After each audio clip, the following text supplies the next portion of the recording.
அனைவருக்கும் அன்பு வணக்கம். வள்ளுவருக்கு பொய் பிடிக்காது. ஆனால் பொய்யை பற்றி நிறைய சொல்லி இருக்கிறார். பொய் என்னும் சொல்லை பல இடங்களில் கையாண்டிருக்கிறார்.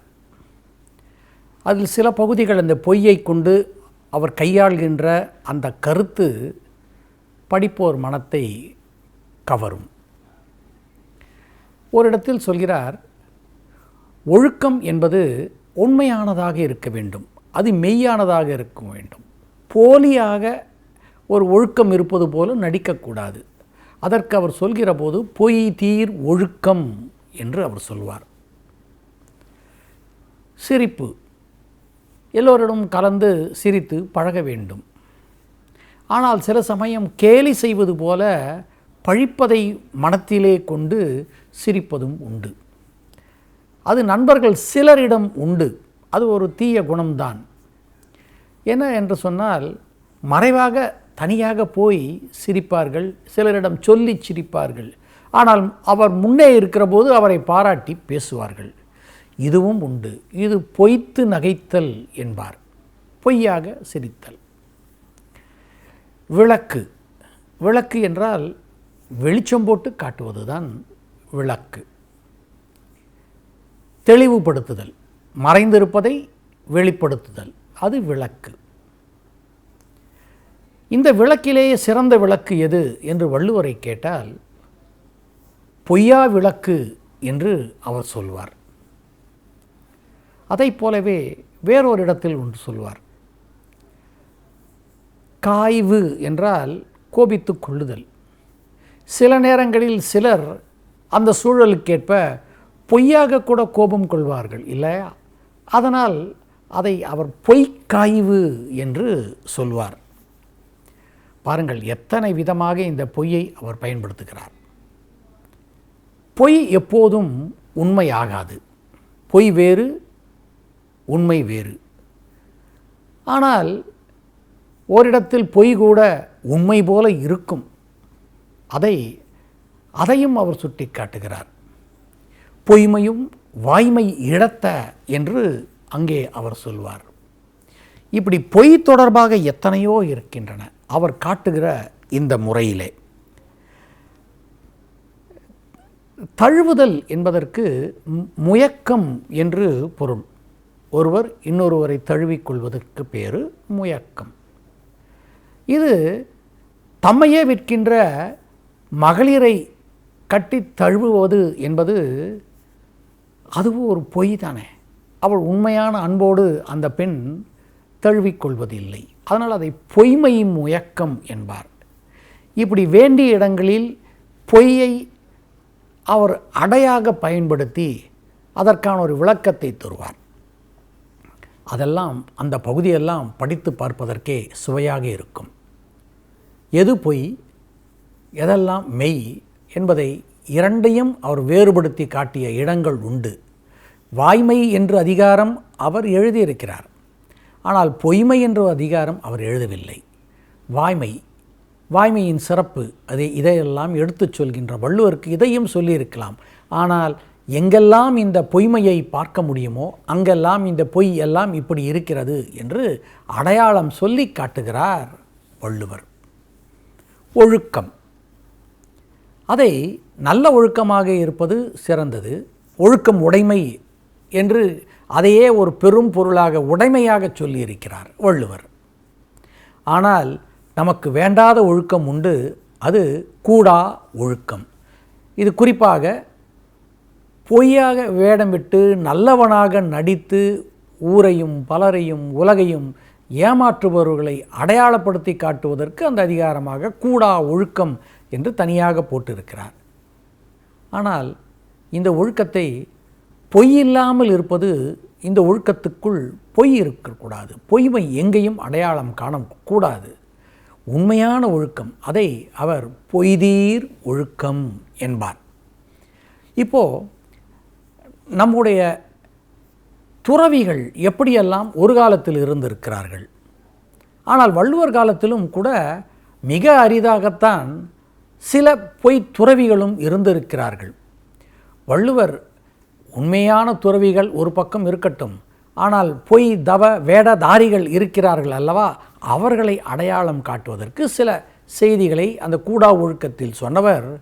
உண்மையாக எப்படி இருக்க வேண்டும், உண்மையான அந்த ஒழுக்கம் என்னவெல்லாம் நன்மை தரும் என்பதற்கு கடவுள் வாழ்த்து அதிகாரத்திலேயே அவர் சொல்கிறார். பொறி என்கிற போது அறிவு, அதன் மூலமாக நம்முடைய 5 உறுப்புகள், முக்கியமான உணர்வுகளை தருகின்ற கண், காது, மூக்கு, செவி, வாய், மெய்ன்னு சொல்லக்கூடிய இந்த 5 உறுப்புகள்னால அதை ஐம்பொறிகள் என்று சொல்லுவார்கள். அதை அவர் சொல்கிற போது பொறிவாயில் ஐந்தவித்தான் பொய்தீர் ஒழுக்கம் நெறி நின்றார் நீடு வாழ்வார் என்று அங்கே அவர் சொல்கிறார். ஆக பொய்தீர் ஒழுக்கமாக இருக்க வேண்டும். கண்ணையும் காதையும் மூடியது போல தவம் செய்து ஒரு வேடத்தை போடுபவர்களிடம் அதை காண முடியாது. அதனால் அதை பொய்தீர் ஒழுக்கம் என்று அங்கே அவர் காட்டுகிறார். சில நேரங்களில் நாம் உண்மையை வெளிப்படையாக சொன்னால் சிக்கல் உண்டாகலாம், மனக்கசப்பு கூட எழுவதற்கு வாய்ப்பு உண்டு.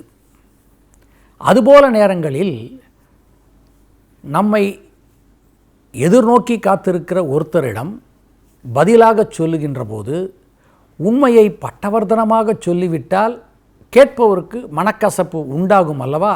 அந்த நேரத்தில் யாரையும் காயப்படுத்தாத, எவ்வித தீங்கையும் விளைவிக்காத அடியாக சொல்ல வேண்டிய சூழல், பொய்யை மறைமுகமாக எடுத்து காட்டி சொல்ல வேண்டிய ஒரு சூழல் உண்டு. அப்படிப்பட்ட சூழல் வள்ளுவர் காலத்திலும் வள்ளுவருக்கும் இருந்திருக்கும், இன்றும் இருக்கிறது, நமக்கும் உண்டு.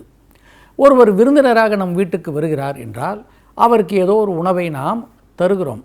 நாம் சமைத்திருக்கிற அல்லது கொடுக்கிற பால் முதலான ஏதோ ஒரு ஒன்றை நாம் அவருக்கு உபசரிக்கிறோம்.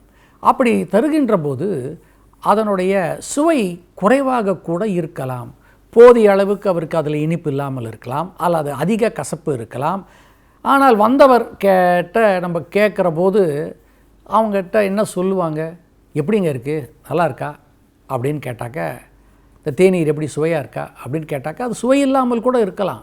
அப்போது அவர் சொல்லுகின்ற பதில் என்னவாக இருக்குன்னா, நாம் ஆமாங்க நல்லாவே இல்லைங்க, சர்க்கரையும் இல்லை, இதுவும் இல்லை, டீக்கு உண்டானது போலி டீ தூளாக என்னன்னு தெரியலைங்க, கசப்பாக இருக்குது, சுவையாகவே இல்லை, ஒரு மாதிரி வாடை வேறு வருது, பழைய டீயோ அப்படின்னு அவர் சொல்லிட்டார்னு வச்சுங்க. அது உண்மையிலேயே அப்படித்தான் இருக்கிறது, அதை அவர் சொல்லிவிட்டார் என்று வைத்துக்கொள்ளுங்கள். உபசரித்தவருடைய மனம் எப்படி வேதனைப்படும், புண்படும். அவர் அறியாமல் இந்த நிகழ்வு நடந்திருக்கலாம், ஏதோ ஒரு தவறு கூட நடந்திருக்கலாம். ஆனால் வந்த வீட்டில் கொடுத்து உபசரிக்கிறவர் மனம் நோகக்கூடாது என்பதற்காக அப்போ அதை உண்பவர் குடிப்பவர் அவர் என்ன சொல்லுவார்னு கேட்டால், நல்லா தாங்க இருக்குது, ஒன்றுமே இல்லைங்க, சக்கரை சரியாக இருக்கா, ரொம்ப நல்லா இருக்குங்க, சரியாக இருக்குங்க என்றெல்லாம் சொல்லி அவர் பொய் தான் சொல்லுவார். ஏன்னா உண்மையில் அந்த பொருள் அப்படி இல்லை. அவர் அதை நன்றாக இருப்பதாக ஒரு பொய் சொல்வார் அல்லவா. அந்த பொய் யாரையும் காயப்படுத்தவில்லை. உபசரிக்கிறவரும் மகிழ்ச்சி அடைகிறார், நல்லா தான் இருக்குது போல இருக்குது என்று அவர் எடுத்துக்கொள்கிறார். அது யாரையும் காயப்படுத்தாததுனால, எவ்வித தீங்கையும் விளைவிக்காததுனால அத்தகைய பொய், அந்த சூழலில் சொல்லப்பட்ட அந்த பொய் கூட உண்மை போன்றது தான். பொய்மையும் வாய்மை இடத்த, அது உண்மை எங்கே இருக்க வேண்டுமோ அந்த இடத்துல இது இருந்து உண்மை போல ஆகிறது என்று பொருள். பொய்மையும் வாய்மை இடத்த புரை தீர்த்த நன்மை பயக்கும் எனின். புரை என்றால் குற்றம், குற்றமே இல்லாத புரை தீர்த்த, அது நன்மையை விளைவிக்க வேண்டும். நன்மை பயக்கும் என்றால் குற்றம் இல்லாதபடியாக இருந்து அது நன்மையை செய்யுமே, ஆனால் அந்த பொய் கூட உண்மையைப் போல கொள்ளப்படும். இதற்கு அவர் அப்படி சொல்வார். அதை போல இந்த பொய்த்து நகைத்து உறவாடுபவர்கள் இருக்கிறார்கள் இந்த உலகில். நாம் எத்தனையோ பேரை நாம் சந்தித்திருப்போம். இப்போது நம்மக்கிட்ட வருவாங்க, அன்பாக பேசுவாங்க, நம்மக்கிட்ட நல்லா இருக்குது எல்லாம் சிறப்பாங்க. சில பேர் என்ன செய்வாங்க, நியாயம் தர்மம் எதையுமே பார்க்க மாட்டார்கள். நியாயம்னு ஒன்று கிடையாது, தர்மம்னு ஒன்று கிடையாது, நாம் எந்த பாவமும் கிடையாது, அது எப்படி வேணால் நடந்துக்கலான்னு சத்தியம் பண்ணக்கூடிய ஆட்களும் உண்டு. அப்படியும் வாழ்கிறார்கள் சிலர். அறத்தையெல்லாம் அழித்து அல்லவை செய்து, எதெல்லாம் நல்லது இல்லையோ அதையெல்லாம் சொல்வதற்கு பெயர் இன்னொரு வார்த்தை அல்லது. நல்லது இல்லாததெல்லாம் அல்லது தான். அதனால் அறநழி அல்லவை செய்வித் தீதே, அவர் செய்வதெல்லாமே தீது தான். ஆனால் வெளியே போயிட்டு என்ன பண்ணுவார்? புறநழி பொய்த்து நகை, எல்லாவற்றையும் பொய்யாகவே பேசி, ஆனால் வெளியே போயிட்டு நம்மை பற்றி புறமாக பேசுவார்கள் அல்லவா, பொய்த்து சிரித்து கொண்டிருப்பார்கள் அல்லவா, இதெல்லாம் பொய் நகையாக போகும். பாருங்கள், இந்த பொய்யை வைத்து கொண்டு அவர் எத்தனை விதமாக ஒரு காட்டுகிறார். இதெல்லாம் உலகில் காணக்கூடிய ஒன்று தான். இதெல்லாம் அனுபவத்திலே நாம் அறியக்கூடியது ஒன்று தான். அதை போல சில நேரங்களில் கணவன் மனைவி அந்த உறவை பற்றி அவர் பேசுகிற போது சில நேரங்களில் சொன்ன வாக்கை கணவன் காப்பாற்ற இயலாமல் போகலாம். இப்போது இத்தனாம் தேதி வந்துடுவேன், ஊருக்கு போன கணவன் சொல்கிறான் நான் இத்தனாம் தேதி வந்துடுறேன் அப்படின்னு சொல்லிட்டு போயிருக்கலாம். சில பணி சூழல் காரணமாக, வேறு ஏதோ ஒரு காரணமாக ஓரிரு நாள் கூட தள்ளி போகலாம், சொன்ன வார்த்தையை காப்பாற்ற இயலவில்லை. அப்போது அவன் மேல் அவள் கோபம் கூட கொள்ளலாம். ஆனால் அது உண்மையான கோபமாக இருக்காது, அது பொய்யான கோபமாக இருக்கும். அதை அவர் பொய் காய்வு என்று அவர் சொல்கிறார். அதை போல பொருளுக்காக தம்மை விற்பவர் தழுவிக்கொள்வது என்பது அது உண்மையான தழுவலாக இருக்காது. அதனால் அதை பொய்மை முயக்கம் என்பார். இப்படி வாழ்க்கையில் காணக்கூடிய பொய் எத்தனையோ இருக்குது. அவற்றையெல்லாம் ஆங்காங்கே தேவையான இடங்களில் பொய்யை அடையாக கொடுத்து உண்மை எது என்பதை விளக்குவதற்காகவும் இதை கருவியாக பயன்படுத்தியவர் வள்ளுவர். நாம் மெய்யை போற்ற வேண்டும், மெய்யின் பாதையிலே நடக்க வேண்டும், பொய்யை தவிர்க்க வேண்டும், ஒதுக்க வேண்டும், விலக்க வேண்டும். அறிஞர்கள் அப்படித்தான் செய்வார்கள், சான்றோர்கள் அதைத்தான் செய்வார்கள். அதனால தான் வள்ளுவர் அவர்கள் எது சிறந்த விளக்கு சான்றோனாக இருந்தாலும் என்று சொன்னால் பொய்யா விளக்கு. பொய்யா விளக்கு இதை தமிழ் வேறொரு வார்த்தையில் நம்ம சொன்னால் இன்னும் புரிஞ்சுங்க. சத்திய ஜோதி என்றெல்லாம் சொல்வார்கள். ஜோதினா ஒளி, இது விளக்கு. சத்தியம்னா உண்மை. இந்த உண்மை விளக்க அவர் என்ன சொல்கிறார்? பொய்யா விளக்குன்றார். அறிஞர்கள், சான்றோர்கள், பெரியவர்கள், நல்லோராக பலராலும் போற்றப்படக்கூடியவர்கள் வாயிலிருந்து வருகின்ற வார்த்தை எல்லாமே உண்மையானதாக இருக்க வேண்டும். அந்த பொய்யா விளக்குத்தான் அவர்களையும் காக்கும், சமூகத்துக்கும் நலம் தரும். ஆக பொய்மையை ஒழிப்போம், உண்மையின் வழி நடப்போம், வாழ்க்கை மகிழ்ச்சியானதாக நமக்கு அமையும்.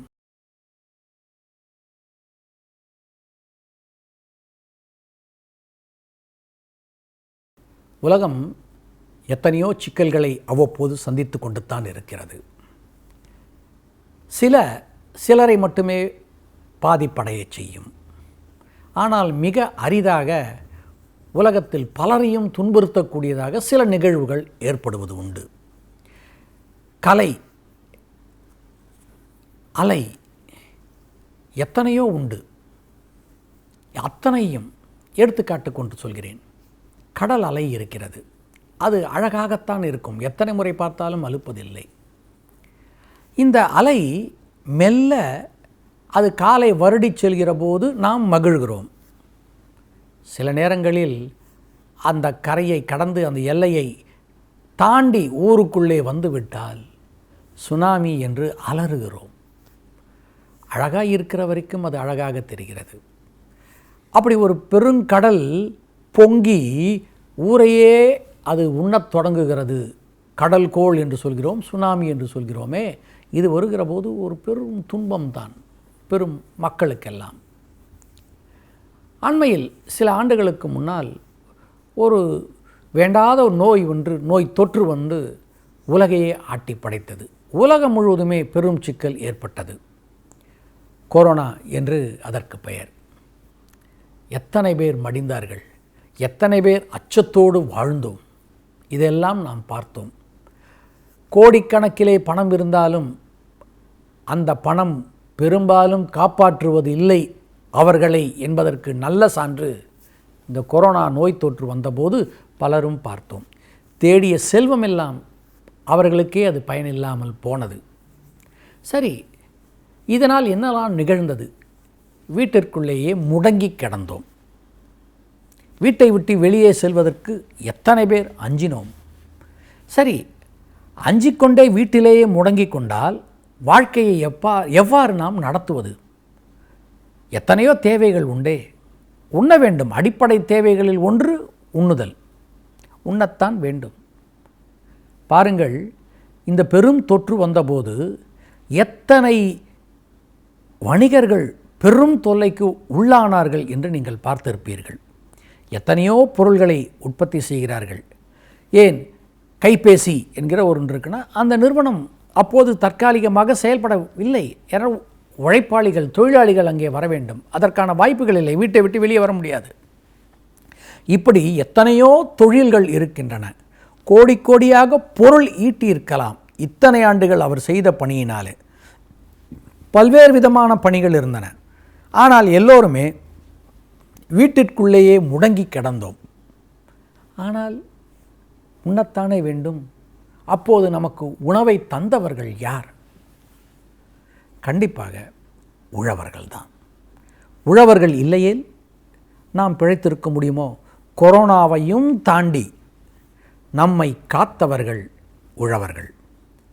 உணவு, அரிசி முதலான தானியங்கள், பிறகு காய்கறிகள், பழங்கள், இவற்றையெல்லாம் உழுவித்து உலகை காத்த மகான்கள் யார் என்று சொன்னால் உழவர்கள். அவர்கள் ஒருவேளை அப்போதும் அவர்கள் கை கட்டிக்கொண்டு அவர்கள் அந்த தொழிலை செய்யாமல் இருந்திருந்தால் இந்த உலகம் சுழன்று கொண்டு இருக்குமா என்பதை நாம் எண்ணி பார்க்க வேண்டும். அதனால்தான் உலகில் எத்தனை வகையான தொழில்கள் இருக்கட்டும், அவை கோடிக்கணக்கிலே அவர்களுக்கு பொருள் ஈட்டி தருவதாக இருந்தாலும் கூட அவர்களும் யாரை நம்பி வாழ்கிறார்கள் என்று சொன்னால் உழவர் பெருமக்களால் தான் அவர்களும் உயிரோடு இருக்கிறார்கள். யாராக இருந்தாலும் உழவர்களை நம்பித்தான் வாழ வேண்டும். இதை நாம் இந்த கொரோனா தொற்று பலருக்கும் உணர்த்தி இருக்கும். ஆனால் பாருங்கள், வள்ளுவர் காலத்தில் கொரோனா இருந்ததா என்பதெல்லாம் நமக்கு தெரியாது. இப்படி ஒரு பெரும் தொற்று நோய் வந்து உலகமே அப்போது மூழ்கி இருந்ததா, முடங்கி கிடந்ததா என்றெல்லாம் தெரியாது. ஆனால் தீர்க்கதரிசியான வள்ளுவர் சொல்கிறார், சுழன்றும் ஏர் பின்னது உலகம். ஏர் ஓட்டி உழுது எல்லோருக்கும் உணவு அளிக்கின்ற அந்த உழவர்கள் செய்கின்ற அந்த பணிக்கு பின்னால்தான் எத்தனை பணி உலகிலே நடந்திருந்தாலும் அவர்களும் பின்னால் செல்கிறார்கள். சுழன்றும் ஏர் பின்னது உலகம். உலகம் என்று சொன்னால் உலக மக்கள் என்று பொருள். எவ்வளவு பெரிய ஒரு கருத்து! அவர்கள் இல்லையேல் யாரும் உயிர் வாழ்தல் அரிது. அதனால் அந்த உழவர்கள் இருக்கிறார்கள் அல்லவா, அவர்கள் செய்கின்ற அந்த அரும்பணி உலகை காக்கிறது. பேரரசன் இருக்கிறான், அவனுக்கு ஒரு பெரிய நாடு அவனுடைய பரப்பிலே அவன் ஆளுகைக்கு உட்பட்டு இருக்கலாம். அவனிடம் இல்லாத செல்வமா? கடல் கடந்து வாணிகம் செய்து அவர்கள் அரசர் காலத்திலேயே பெரும் பொருள் ஈட்டி வருகின்ற வணிகர்கள் பலரும் இருந்திருக்கிறார்கள். அவர்களும் அரசர்களுக்கு நிகரான செல்வம் உடையவர்களாக விளங்கி இருக்கிறார்கள். எத்தனையோ பேர் இருக்கலாம். சிலப்பதிகாரத்திலே வருகின்ற மாநாய்க்கன் போல, மாசாத்துவான் போல பெரும் செல்வந்தர்கள் இருந்திருக்கலாம். அது உண்மை. ஆனால் அவர்கள் யாரை நம்பி வாழ்கிறார்கள்? இந்த உலகம் என்கிற பந்துக்கு, அல்லது இப்படி கூட நீங்கள் கருதி கொள்ளலாம், ஒரு பெரும் தேர் இருக்கிறது என்று சொன்னால் அந்த தேருக்கு எத்தனையோ அலங்காரங்கள் இருக்கும். தேரிலே கால் வைக்கின்ற அந்த படியிலே தொடங்கி அதை இழுத்துச் செல்கின்ற குதிரை முதல் அதோடைய சக்கரங்கள் முதல் எத்தனையோ அலங்காரங்கள் அந்த தேருக்கு நீங்கள் அழகு கூட்டி அரசன் அதன் மேலே பயணிக்கலாம். ஆனால் அந்த தேரை தாங்கி நிற்கின்ற ஒன்று வெளியே தெரியாதபடியாக, பெரும்பாலும் பலரும் கவனிக்காதபடியாக இருப்பது அச்சாணி.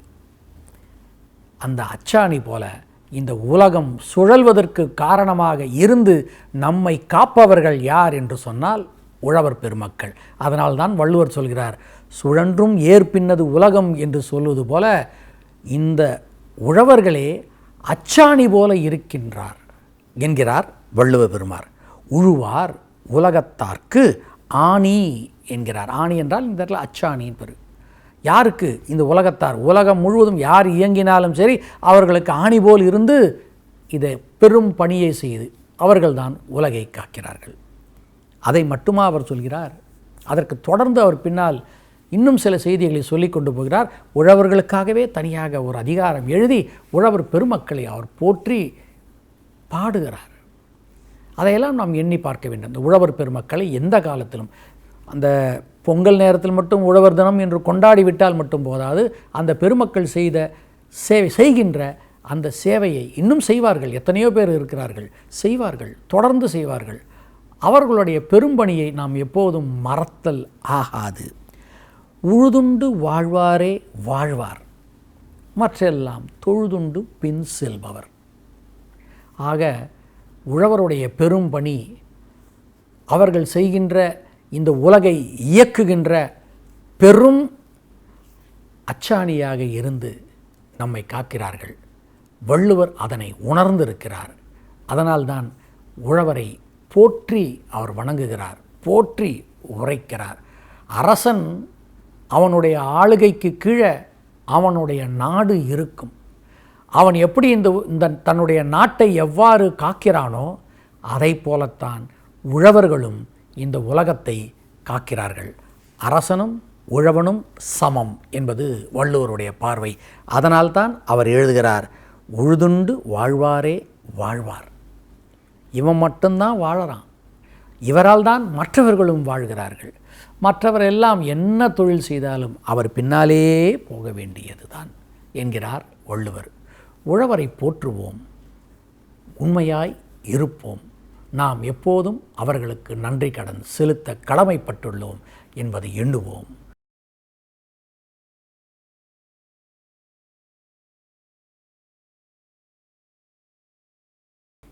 அழகு, இந்த சொல்லே ஒரு தனி அழகுதான்.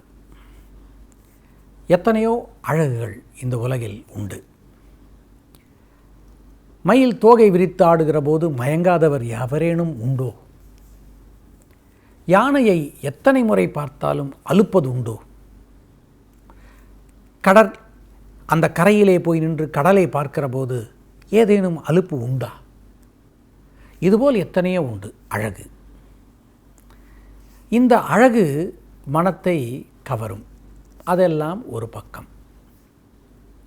இந்த அழகு தரக்கூடிய எத்தனையோ விஷயங்கள் உலகில் உண்டு. ஒவ்வொருத்தருக்கும் ஒவ்வொன்று அழகாக இருக்கும். இந்த அழகு என்கிற சொல்லுக்கு இன்னொரு சொல் உண்டு, அணி. அணிதல் என்று ஒரு பொருள் உண்டு. அணி என்பதற்கு அழகு, அணிதல், அணிந்து கொள்வதால் அது அணிதான், அதுவும் அழகுதான். போட்டுக்கொள்கிற நகைகள் அதுவும் அழகுதான்.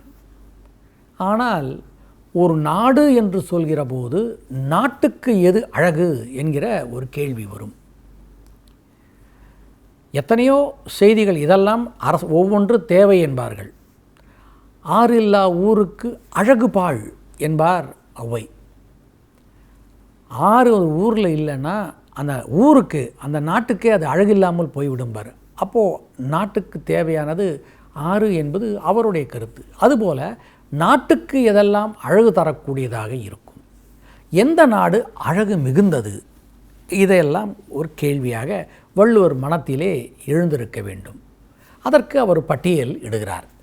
எதெல்லாம் அழகு, எதெல்லாம் இருக்க வேண்டும் ஒரு நாடு என்று சொன்னால். இவையெல்லாம் இருந்தால் அந்த நாடு அழகு நிறைந்த நாடாக இருக்கும். அதற்கு அவர் இந்த நாடு என்று சொல்கிற போது மக்கள் இல்லாத ஒரு நாடு இல்லையே, வெறும் மக்கள் தொகை மட்டுமே இருந்தால் அது போதுமோ? அதற்கு மேலே இன்னும் இருக்குது. அதற்கு நாட்டுக்கு எவையெல்லாம் வேண்டும் என்று சொன்னால், பிணியின்மை. நாட்டிலே இருக்கக்கூடிய மக்கள் நோயற்றவர்களாக இருக்க வேண்டும். வேடிக்கையாக நீங்கள் நினைத்து பாருங்கள், இப்போது நோயாளிகள் மிகுந்து விட்டார்கள். நாம் அது சர்வசாதாரணமாக உலகில் பார்த்து கொண்டிருக்கிறோம். எங்களுடைய தெருவிலேயே 2 மருந்தகம் இருக்கிறது, அந்த கடைகள் மூடி இருந்தாலும் பரவாயில்லைன்னா அடுத்த தெருக்கு போனால் அங்கேயும் 2 3 இருக்குது. இப்படி தன்னுடைய ஊரிலே தன்னை சுற்றி இருக்கிற இடங்களில் மருந்தகங்கள் அதிகமாக இருப்பது ஒரு பெருமை என்று சொன்னால், அங்கே இருக்கின்ற மக்கள் நோயாளிகள் அதிகமாக இருக்கிறார்கள், அதனால்தான் அவர்களும் கடை விரித்திருக்கிறார்கள் என்று பொருள். அப்போது ஒரு நாடு என்று சொல்கிற போது எது ரொம்ப முக்கியம் அப்படின்னு சொன்னாக்க, பிணி இல்லாது இருக்க வேண்டும். பிணி இல்லாததை உறுதி செய்ய வேண்டும், அரசனுடைய கடமையாகவும் இருக்கிறது. பிணியின்மை. அதற்கடுத்தது செல்வம். மக்களிடம் போதிய அளவு செல்வம் இருக்க வேண்டும். அவர்கள் அல்லல் பட்டு வேதனையோடு வாழ்தல் என்பது நாட்டுக்கு அழகு இல்லை. யாசிப்பவர்கள் அதிகமாக எங்கு திரும்பினாலும் குழுமி இருக்கிறார்கள் என்று வைத்துக் கொள்ளுங்கள். யாரேனும் பார்த்தால் அந்த நாட்டை நன்றாக ஆள்கிறான் அரசன் என்று சொல்வார்களா? அதனால் செல்வம் போதிய அளவு இருக்க வேண்டும். கம்பர் அப்படித்தானே சொல்கிறார். கொடையாளிகளே இல்லையாம். ஏனென்று சொன்னால் பெறுவோரே அங்கே இல்லை என்கிறார். அப்போது நாடு என்பது எப்படி இருக்க வேண்டும் என்பதற்கு இதுவும் ஒன்று. அப்போது அவர் சொன்னது போல பிணியின்மை, அதுக்கடுத்து செல்வம், அதற்கடுத்ததாக விளைவு.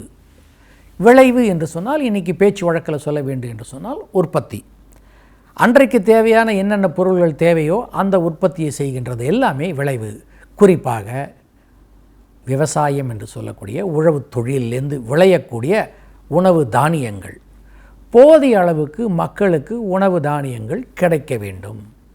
ஏனென்றால் உண்டால்தான் அவர்கள் ஆரோக்கியமாக இருப்பார்கள்.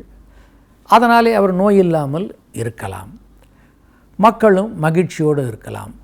அதனால் தானியமே மிகப்பெரிய செல்வம். அதனால் தானிய லக்ஷ்மி என்று கூட பெயர் வைப்பது உண்டு. தானியம், நெல்லை விளைவிக்கிறோமே, அதுவே ஒரு பெரிய செல்வம் தான் நாட்டுக்கு. அதனால் விளைவு. இன்பம். மக்கள் இன்பத்தோடு இருக்கணும். அவர்களை சுற்றி எப்போதும் துன்பம் இருந்தால் நாடு விளங்குமா? அதனால்தான் மக்கள் கவலையற்றும் இருக்க வேண்டும். இன்பம் அவர்களிடம் போதிய அளவுக்கு இருக்க வேண்டும். இதெல்லாம் நாட்டுக்கு வேண்டிய கட்டாயமான சில முறைகள். அதற்கடுத்தது ஏமம். ஏமம் என்றால் பாதுகாப்பு. நாட்டில் இருக்கக்கூடிய மக்களை பாதுகாக்க வேண்டியது அரசனுடைய கடமை. அதனால் அது ஏமம். அவன் தன்னையும் காத்துக்கொள்ள வேண்டும், தன்னை சார்ந்த மக்களையும் அவன் காத்துக்கொள்ள வேண்டும். இதை நாடு காவல் என்று சொல்வார்கள். அதற்கேற்றபடி அரண் வைத்து மக்களை காப்பாற்ற வேண்டும். அரண் என்பது எல்லோருக்கும் தெரியும். வளைவாக கட்டப்படுகின்ற ஊரை சுற்றி, அவனுடைய நாட்டை சுற்றி எல்லையிலே பெரும் சுவர் கட்டி அயலார்கள், சமூக விரோதிகள் அல்லது படையெடுத்து வருபவர்கள் யாரும் எளிதில் நுழையாதபடியாக இருந்தால் மக்களுக்கு பெரும் தொல்லை இருக்காது. இதெல்லாம் அரண்கள். ஆக இந்த நாடு காவல் என்பது போல அரண் காவலும் தேவை. இவையெல்லாம் ஏமம் என்று சொல்வார்கள். நலம் பயக்கக்கூடியவை. சொன்னது போல இந்த 5ஐயும் மீண்டும் நாம் நினைத்து பார்க்கலாம். பிணியின்மை, அது ரொம்ப ரொம்ப முக்கியம். அதற்கடுத்தது செல்வம், விளைவு, இன்பம், ஏமம். இந்த 5ம் அணி என்ப என்கிறார். நாட்டுக்கு அழகு இந்த 5ம். ஒரு நாட்டுக்குள்ளே இந்த 5ம் பிணி இல்லாது இருக்கின்ற மக்கள், செல்வம் நிறைந்த மக்கள், கல்வி நிறைந்த மக்கள், விளைவு, இன்பம், ஏமம், இதெல்லாம் இருந்தால் தான் அந்த நாட்டுக்கு அழகு. அணி என்ப நாட்டிற்கு 5 என்பார் வள்ளுவர். ஆக நாட்டை நடத்துபவன், நடாத்துபவன் என்று சொல்லுவோம். நாட்டை நிர்வகிப்பவன், செலுத்துபவன், தன் ஆணையின் கீழ் அந்த உலகை, அந்த நாட்டை அவன் காக்கிறானே, அவன் செய்ய வேண்டிய அடிப்படை இந்த 5ம். இது அந்த நாட்டிற்கு அழகான ஒன்றாக இருக்கும். நாம் முன்பே சொன்னது போல் இயற்கையை பார்ப்பது ஒரு அழகு என்று சொன்னால் இத்தனை விஷயங்கள் முழுவதும் இருக்கும். அடிப்படையில் அதை போல நல்ல நீர் மக்களுக்கு கிடைக்க வேண்டும். உண்பதற்கும் உழுவதற்குமாக மக்களுக்கு அடிப்படை தேவையாக இருக்கின்ற நீர். அதனால் அவர் என்ன சொல்வார்னா, மணி நீரும், அதே போல் மண்ணும், நல்ல விளைச்சல் தரக்கூடிய மண்ணும், வெறும் வறண்ட நிலமாக இருந்தால் அங்கே உற்பத்தி இருக்காது, அது ஒரு நல்ல நாடாகவும் இருக்காது. அதனால தான் மணி நீரும் மண்ணும், அதற்கு பிறகு காவலாக இருக்கக்கூடிய மலையும், அதற்கடுத்தது அணி நிழற் காடும். ஒரு காலத்தில் காடு என்பது பகைவர் உள்ளே எளிதில் நுழையாதபடியாக தடுக்கிற ஒரு இயற்கை அரணாகவும் இருந்திருக்கிறது. அதனால் அணி அழகு நிறைந்த நிழலை வழங்குகிற பெரும் காடுகளும் உடையது தான் அரண். இப்போது உண்பதற்கான நீர் சொன்னோமே, அதே போல் அந்த நாட்டின் எல்லையிலே சுற்றி அகழி வைத்திருப்பார்கள் அல்லவா, அதையும் குறிக்கிறது இந்த மணி நீர். அந்த அகழி இருந்தால் அதை தாண்டி வருவதற்கு பகைவரால் இயலாது. அங்கே முதலைகள், இடங்கர் என்று சொல்லுவோமே, அந்த முதலைகள் உள்ளே இருக்கும், உள்ளே இறங்குவதற்கு அஞ்சுவார்கள். அதனால் மணி நீரும் மண், அதற்கு பிறகு மலை, அதற்கு பிறகு காடு, இவையெல்லாம் பாதுகாப்பாக மக்களுக்கு அமைத்து தர வேண்டியதும் இயற்கையாக கிடைக்கக்கூடிய மலை, அதை விட்டுடலாம். மற்றதெல்லாம் அரசனுடைய ஆளுகைக்கு உட்பட்டதாக இருக்கும். இதையெல்லாம் மக்களுக்கு காவல் செய்வதாக இருக்கும். ஆக அழகு என்பது நாட்டுக்கு மிக மிக தேவை. வள்ளுவர் சொல்கின்ற இந்த அழகெல்லாம் வேண்டும். அத்தகைய நாடு சிறப்புடையதாக இருக்கும். வள்ளுவர் இதை சொல்கிறார் அல்லவா, அதற்கு இன்னொரு காரணமும் இருக்கிறது என்று வைத்துக்கொள்ளுங்கள். மரம் பெரும் காவலாக இருக்கிறது. இது வேறொரு கோணத்திலே பார்க்கிற போது, மரம் அடர்ந்த காடுடைய அந்த மரங்களை நாம் பேணி காக்கிற போது தேவையான அளவு நாட்டிற்கு மழையும் வரும் என்று புரிந்து கொள்ள வேண்டும். மலை நமக்கு ஒரு எல்லையாக இருந்து, இமயமலை என்பது ஒரு மிகப்பெரிய அரணாக நமக்கு இருக்கிறது. அதுபோல் பெரும் மலைகள் அரணாக இருக்குது. பகைவர்கள் எளிதில் நுழைவதற்கு கூட அது தடுக்கக்கூடியதாக இருக்கும். ஆக அந்த மலையும் தேவை. மலையை உடைத்து நாசம் செய்வதும் என்பதும் நாட்டிற்கு கேடு. மலையையும் நாம் பாதுகாக்க வேண்டும். மல் என்பதற்கு வளம் என்று பொருள். வளத்தை தருவதனால் அதற்கு மலை என்றே பெயர். ஆக நாம் செய்ய வேண்டிய முக்கியமான கடமைகள், இயற்கையையும் பாதுகாக்க வேண்டும், நாமும் நோயற்றவர்களாக இருக்க வேண்டும், போதிய செல்வத்தை தேடிக்கொள்பவர்களாக இருக்க வேண்டும். அரசனுடைய கடமை ஒரு பக்கம் இருந்தாலும் நாமும் அதற்கான முயற்சியை செய்ய வேண்டும். நாமும் நம்முடைய நாட்டை அணி உடையதாக, அழகு நிறைந்ததாக ஆக்க வேண்டும். அப்படிப்பட்ட நாட்டை நாம் விரும்புவோம். வள்ளுவர் சொன்ன அந்த நல் வழியிலே நாம் பயணிப்போம். மீண்டும் சந்திப்போம்.